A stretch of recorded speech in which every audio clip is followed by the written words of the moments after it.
Hi, I'm Rich Sains, and you're listening to the Procurement Conversations Big Conversation. Join me as I talk to procurement leaders and industry specialists about the biggest issues facing our profession. Welcome to the Procurement Conversation. This week I'm talking to Jeremy Smith, Managing Director at 4C Associates, about building and retaining a great team. Jeremy, good to talk. Thank you very much, and thank you for having me. 4C is a people business, and I believe that procurement is too. I'm keen to get your thoughts on what you see as being the makeup of a great team. Diversity, in one word, having the right skill sets, the right personalities in the right place. Not everybody should be the same. Not everybody should have the same skills. Not everyone should have the same experience, but be able to blend together people who have got those right capabilities at for the right requirement, as well as, so it's often nice if you had everybody thinking the same as you, but you're not going to get the best answer. You need to have people who, say disrupt, maybe too strong a word, but certainly challenge the ways things are done constructively.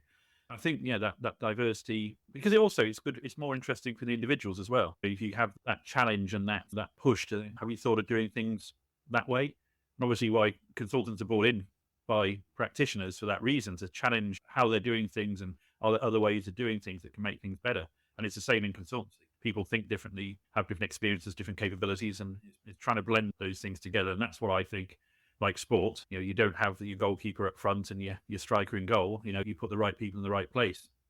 And I think that's what makes teams so cohesive. And how do you go about getting that mix and finding the right people for your team?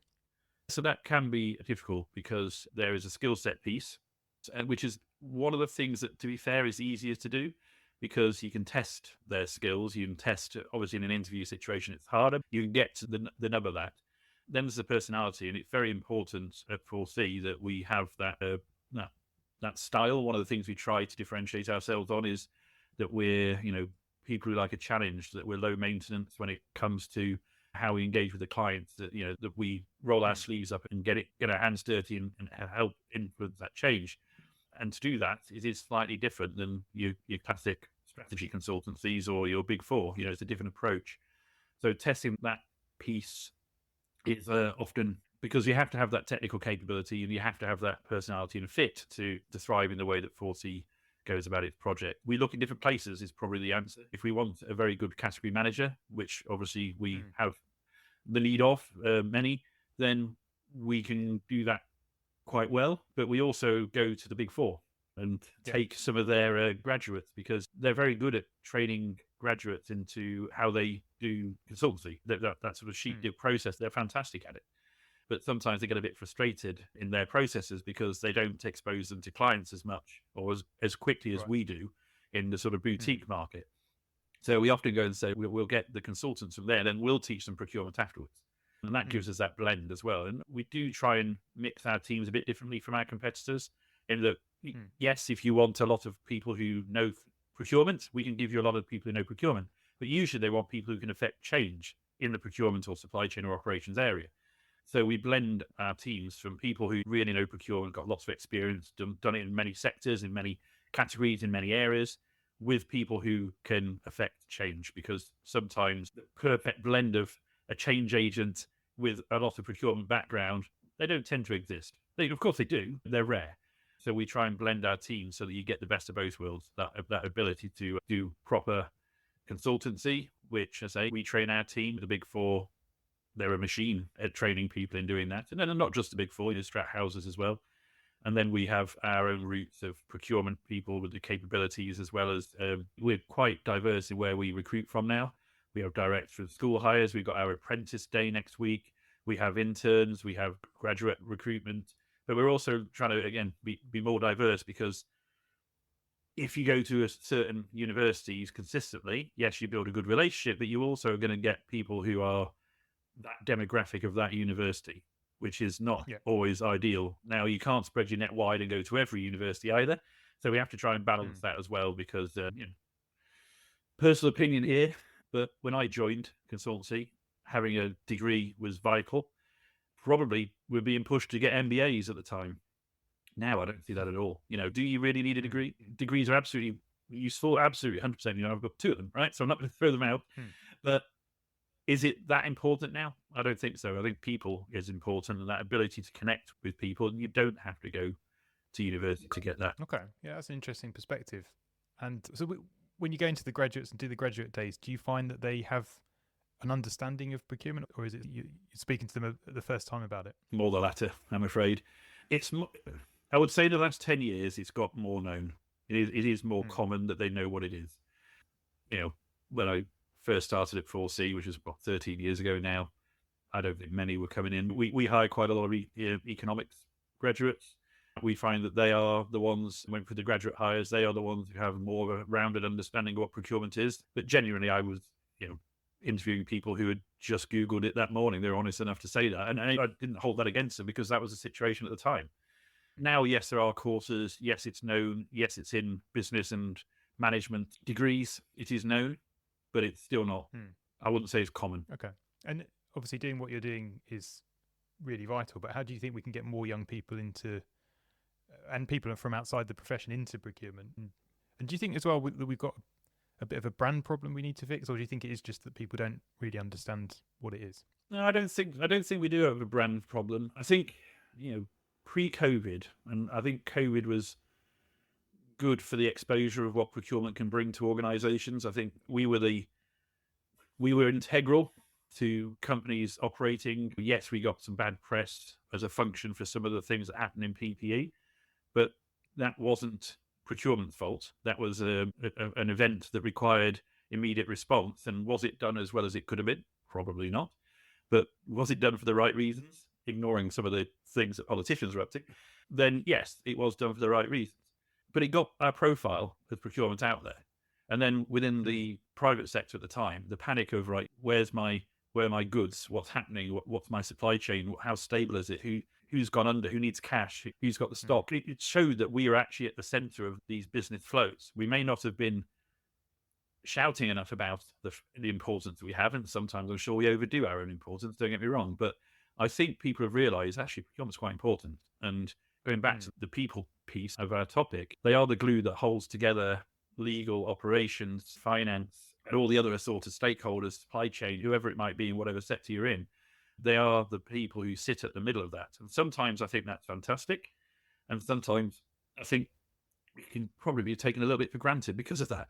So is there stuff we can do to raise our profile? Absolutely. But I don't think we have a reputational issue that we probably did 10, 15 years ago when we were almost unknown and seen as the people who did the paperwork, as you'll probably remember yourself, that there are fewer organizations where that is the case now than there was 10, 15 years ago, where it was sadly far too common. And how can we keep hold of our best people? Just giving them that opportunity, that challenge, because the stakeholder management requirements, people call it business partnering, there's various terms for it. It is that glue that holds everyone together.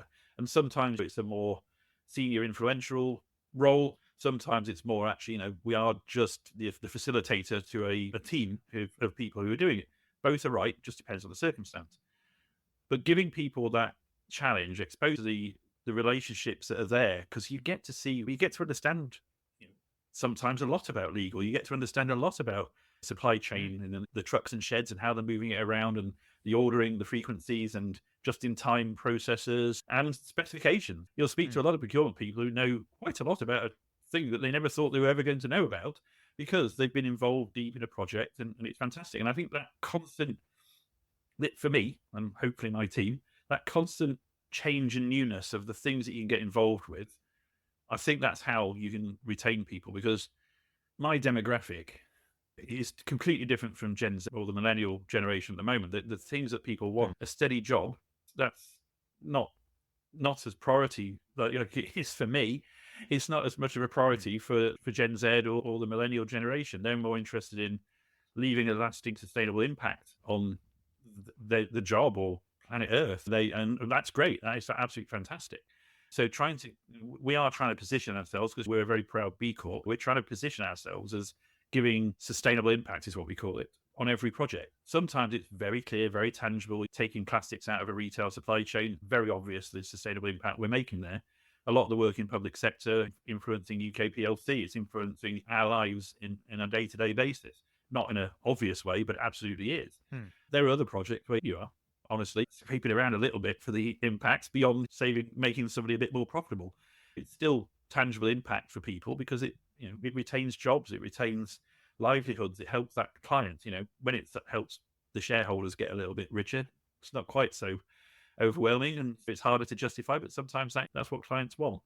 So trying to get that blend of impact, opportunity, constant learning is, I think, how we retain not just our best people, all of our people, because they're learning, and the people who are learning become our best people eventually as well.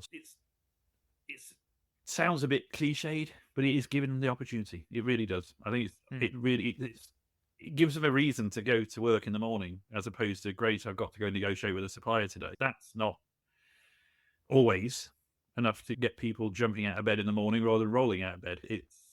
But you say, no, there's a bigger picture to this. And now, I say again, post-COVID, the optics have changed and the role of procurement, I believe, has changed for the better.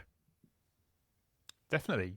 And you talk there a lot about obviously giving them challenge on the job and that being very invigorating. But what would you say the key skills are for procurement now, and what about in the future?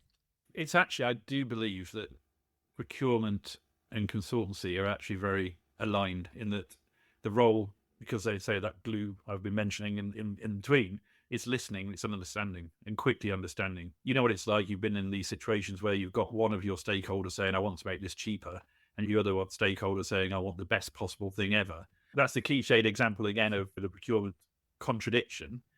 But now there's so many more stakeholders involved in these processes, they've all got that view.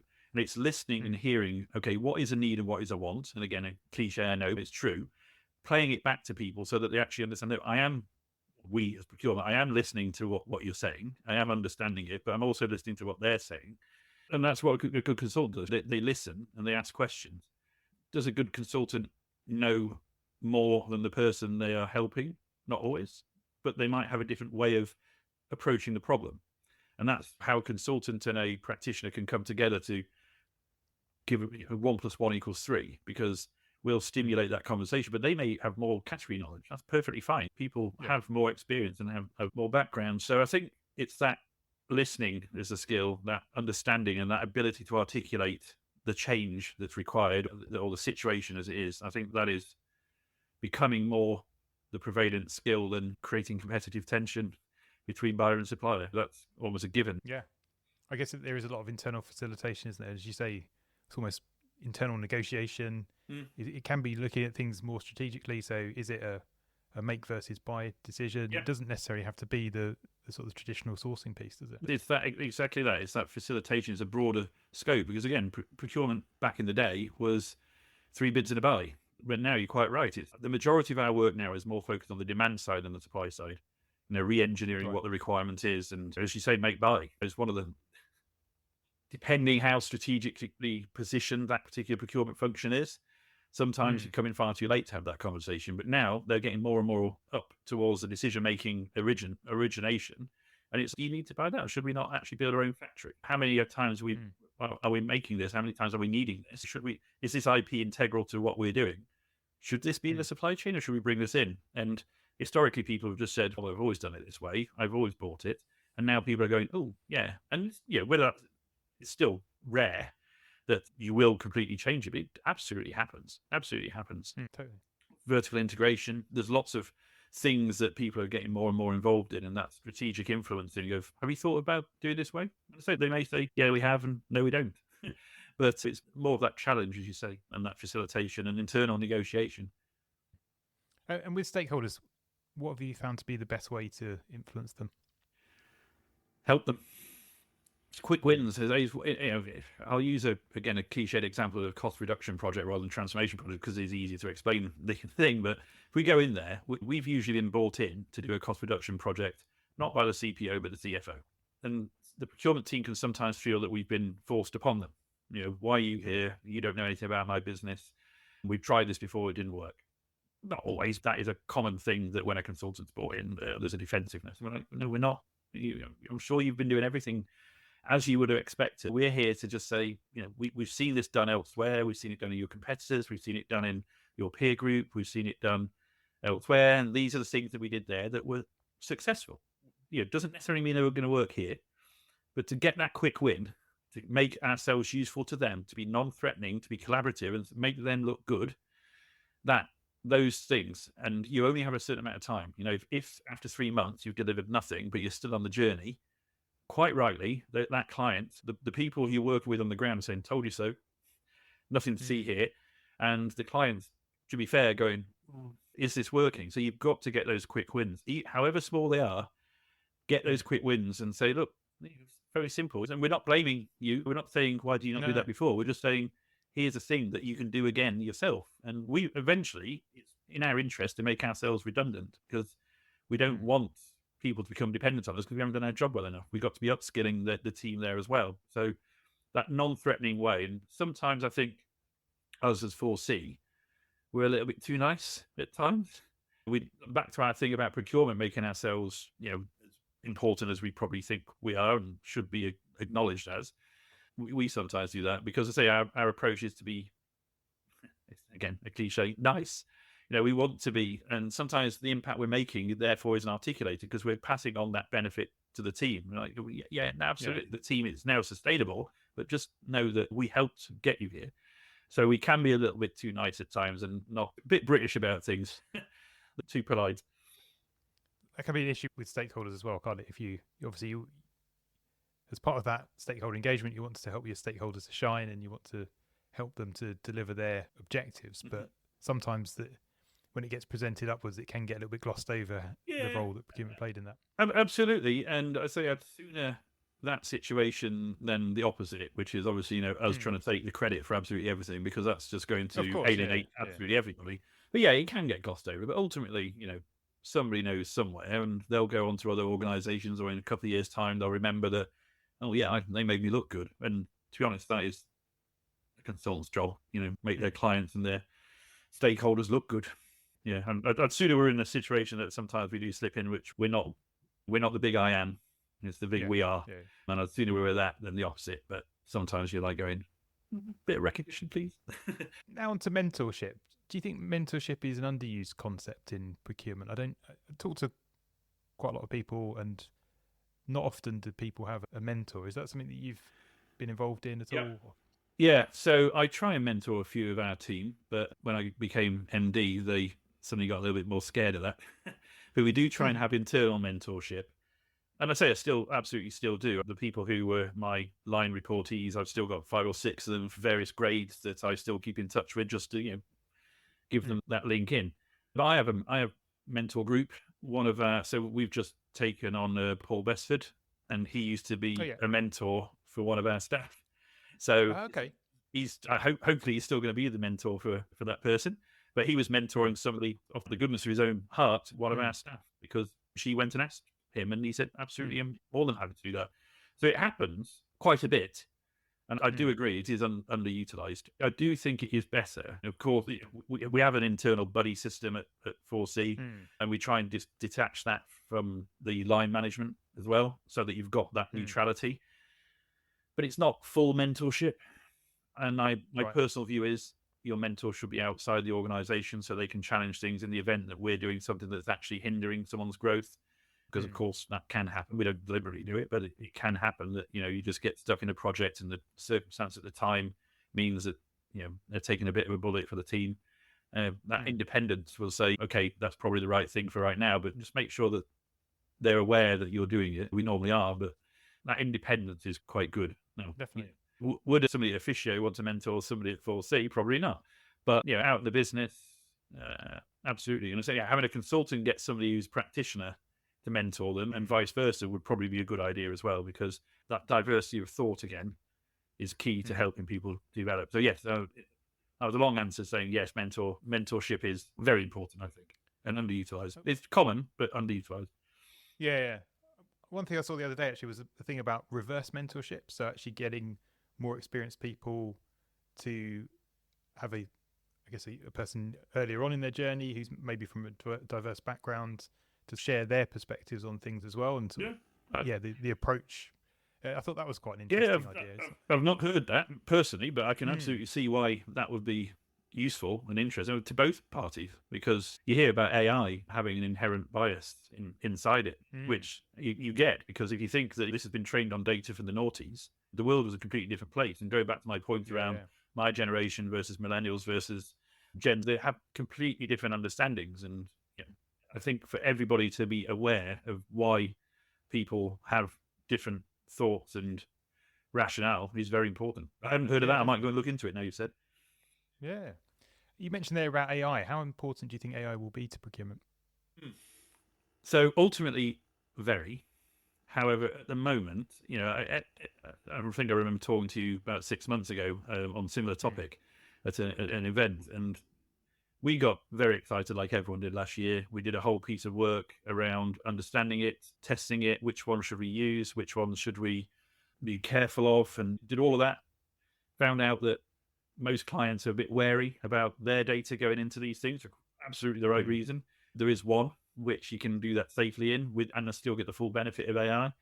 But we tested it so much, we found out that what a lot of people have since found out, that it is quite inaccurate at times. So going back to that bias, it's also quite inaccurate because of the data set, right? Is it going to get there quite quickly? Yes. But right now, we use it to accelerate some of our work. Right. And obviously that's in the interest of our clients because it makes it quicker and cheaper. But we still have to catch it. It has outright lied to us before. We caught it and we said, "Are you sure?" But no, that's not, because it did it. The example we did it, and we said, "Can you give us the top 10 pharma companies in the UK?" And it went off and asked all the right questions to the internet and came back, and Vodafone was in it. But number 9, like, doesn't make sense. Are you sure this list is right? Yeah, I'm sure. This is where I went to and got it, as it tells you, as you've probably used. And then we kept going, using more elaborate prompts than "Are you sure?" But ultimately, that was the question we're asking. And eventually he goes, "Oh, you got me. Yeah, sorry." And that's what it said. You're like going, wow. And if you're not using, you've probably heard about the lawyer who used AI to write it. Again, that situation, you cannot use it without sufficient oversight. So yes, it's going to become useful because there are repetitive tasks about writing scopes, specs. 90% of that is not, that can be automated, but you still need that human to, first of all, understand what the requirements in the business are. So break the back of that spec writing, absolutely, because it can do that. But then you've got to tweak it, shape it, make sure it's right, and AI is some way away from that. But an automation of a negotiation at a very tactical level, again, I can see how that is coming. But again, I don't think it's going to be the absolute savior, but I think that people who don't embrace it will be left behind. Definitely. And I think obviously critical thinking has become more of an issue recently. And I think we need to improve critical thinking so that it is challenging the output of these things, because as you say, they have these hallucinations, and if you don't catch them, it's very embarrassing. They're quite obvious to some people and probably less obvious to others. But I think it will accentuate the need for us to be developing our soft skills, our facilitation skills and people skills and that type of thing. And as you say, I think, it can potentially coach people around what's the best approach in the negotiation, or how should you be thinking about it. So there's definitely lots of applications, but it's one of those things where, like all these IT buzzies, seems like it's going to be a massive thing in 3 to 6 months, and actually the truth is it's much more of a longer term play. And I think actually even the maturity of a lot of teams on the digitisation journey and the state of their data and that type of thing, it's going to take a while for them to catch up and to the point where they're able to utilise it effectively. I agree. And I think what a lot of people got carried away with is thinking, I can use this to accelerate past where I should have been anyway. And then they realise that you may be able to, ignoring the thing I just said about the accuracy, but then they realise they had to give their data away to really make it useful. And they're like, and quite rightly, they're going, I'd rather not, because that data is it's their DNA. So they're quite rightly getting a bit more cautious. I think it was Reddit is trying to block AI from crawling all over the Reddit boards, taking their data without permission. And there's a lot more fighting back, saying, no, that's my differentiation factor. Microsoft and Google, please stay away.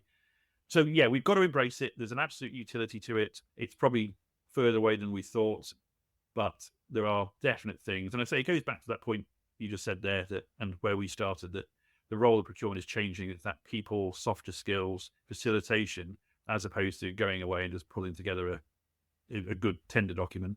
That bit can be accelerated. Market research can be accelerated. There's lots of bits that can be. Now, even your strategy, you can now build strategies in theory by taking your data, fitting in, doing your CrowdStrike, doing your porters, and coming up with the ideas. But again, it's just a sixth person in the room. You've got your original 5 stakeholders, and what does the computer say? The computer is not right. The people are right. The computer is just another opinion. It may well go, oh, no, actually, I like that. But it's still just another opinion in the room, not the answer. And I worry about the day when it becomes the answer, because I don't think they're going to be that accurate. No. Other than that, what do you see as the future of procurement? Is there anything else you think you see us specialising in, or directions you see us going in? Yeah, I think we are probably, say we're already there. We're not, of course. But I think COVID's accelerated our progress to actually that influence on the business. Gone as it, so someone else has decided, and it's now how we interact with the supply chain to deliver it. We are now moving much more up the value chain and influencing the need in the first place. So that demand focus, I say it's not new, it's been happening for years. I just think it's accelerated a lot more. And I say that role of how we interact with it, I think has changed for the better, in my view.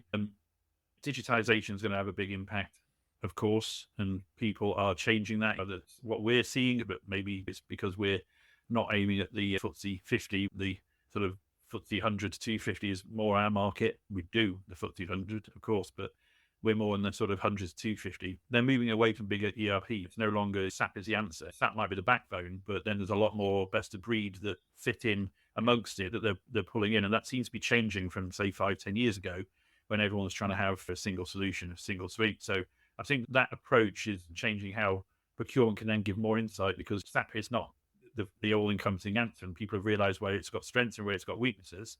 And other ERPs are available, of course. But you're now putting in your bespoke, best-of-breed, risk management tool, SRM tool. So it's helping procurement influence more. And again, that SRM bit is a bit like what I've been saying about the influence on the business. The supply chain is also now getting more collaborative, getting more transparent. SRM, while still not being done that well by many organizations, is becoming better.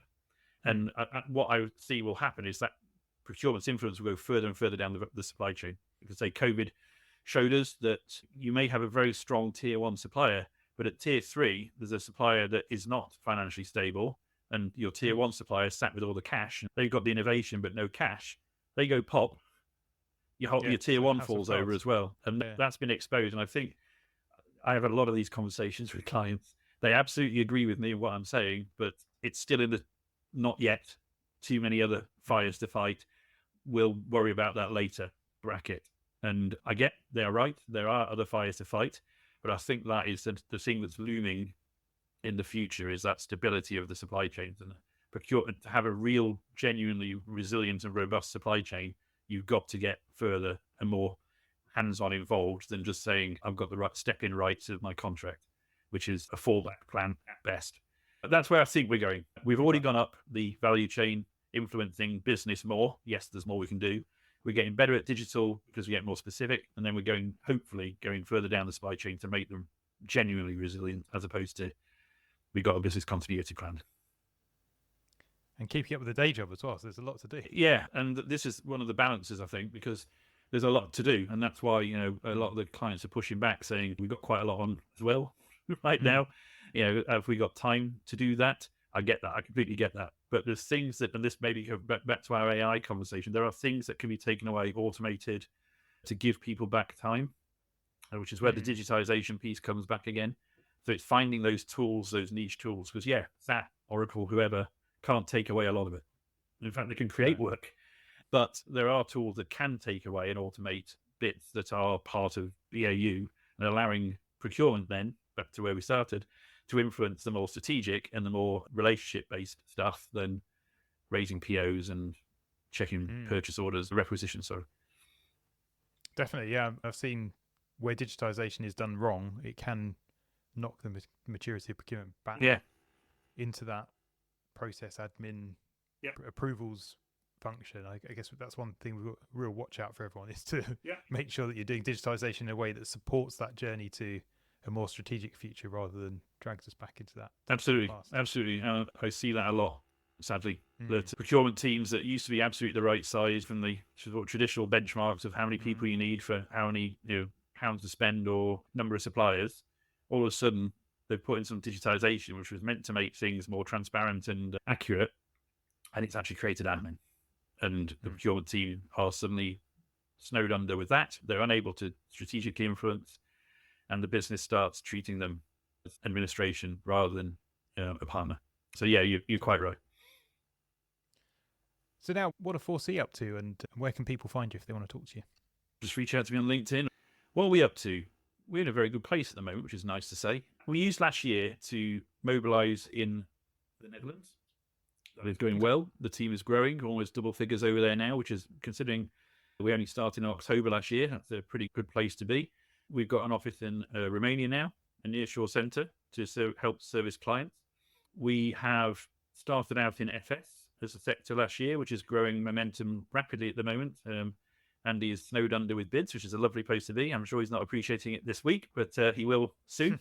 And we are looking at new services. So coming off the back of our digitisation chat, we're going much bigger into that. We are partnering with quite a few software providers now to do SI, change management and project management. We are also doing more digital work in the retail space. So the Dutch team will do a SAP HANA rollout, project management of it. They will put in electronic shelf pricing to link to the ERP system to allow dynamic pricing changes, which is much more important in Europe than it is in the UK, but is coming to the UK. So we do these things, which is much more broad than your classic procurement. And we are also mobilising change management as a service. Now, I don't mean and transformation, PMO, that type of work. I don't mean in procurement, broader. So Andy, who I just mentioned there, he comes from that background. We've got a new partner starting in 2 weeks. In 2 weeks, who comes from a change management background. So ironically, we never used to go after the big outsource, despite being a procurement company who wouldn't do the big outsourcers because there were more change management than they were just running the tender. But now we can.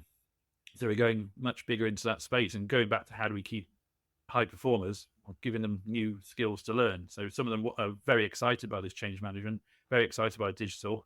And we're doing, I can't believe I forgot this one, after we got the nice award from the FT Awards in sustainability. We're also going into sustainability in a bigger way as well. We're B Corp. There aren't many in our area who are B Corp, right? We live it. We don't just sell it, we live it. And we're aware that a lot of the clients don't actually yet know what the need is. They know they need to do something in sustainability, but at the moment, and I think this is what's going to surprise a lot of people this year, it's mostly on regulatory compliance and reporting, because people are still working out strategically. They've got the grand ambition to remove carbon, to remove waste, to remove whatever it is in their supply chains, right? They know that because customers and consumers are asking for it, but they don't yet know what it actually means. So we're, rather than running at everything that says sustainability and saying, oh yeah, we can help, when we probably can't, we're taking our time, because actually that's probably going back to your previous question. Who is best placed to influence sustainability in the supply chain? Procurement. Because they understand the supply chain, and most of the waste or inefficiency or scope 3 as it is in the supply chain. So procurement will be stepping into that mix. And at the moment, it's just through sourcing, it's running the tender and saying, how can we do it, right?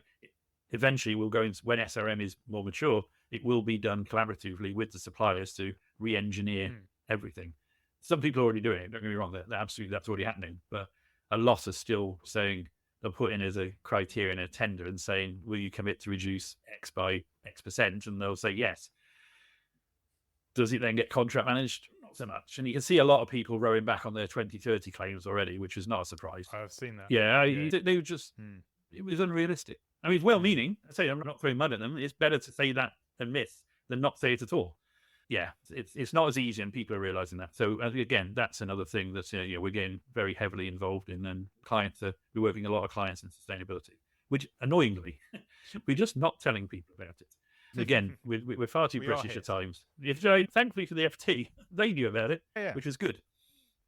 Oh, congratulations. That's a brilliant award. Yeah, no, it's good. We did well in the FT Awards this year. We beat a lot of our rivals, which we're very proud of. And it is an area that's massive for the future. And as you say, it is something where procurement's very well placed, because one of the things that we should have been doing over the years, like when we've been looking at cost optimizing products and services, actually it's just another variable within that optimization journey, isn't it? So, you can't really do it in isolation. Actually, sustainable business is good business. There is waste in there. You're paying for it somewhere. Absolutely. If you're not paying for it, then someone else is. Someone else is, exactly. And sadly, planet Earth is often paying for it. Yeah, the old triangle of time, cost, quality has become a square, hasn't it? Yeah. Time, cost, quality, and sustainability. And it's not. It's probably a dodecahedron just to get that word in here. Yeah, but definitely evolved. But I'm surprised I forgot to tell you that. So I'm glad you prompted me by saying what we're up to. So yeah, we're doing quite a lot in that space. Yeah, no, it's a fun time at the minute. So this year we'll have taken on 3 additional partners. So you can see the growth we're going through, which is nice. But yeah, I think things are good. So plenty to get on with, which is, again, nice problem to have than the opposite. Definitely. I think, that growth thing, as you say, that's the thing we can do to help develop and retain our people. Is if we're growing as organisations, growing the scope of what we're doing, or even within the procurement function, taking on new areas of responsibility, then that gives new challenges for our people, and absolutely, that's what incentivises people and keeps them either working for us or going on to greater things if that's what they want to do. But it's obviously, whilst we're working with people, we get the benefit of that. Absolutely. Brilliant. Jeremy, thanks for talking today. Really appreciate it. No, it's good. Enjoyed it.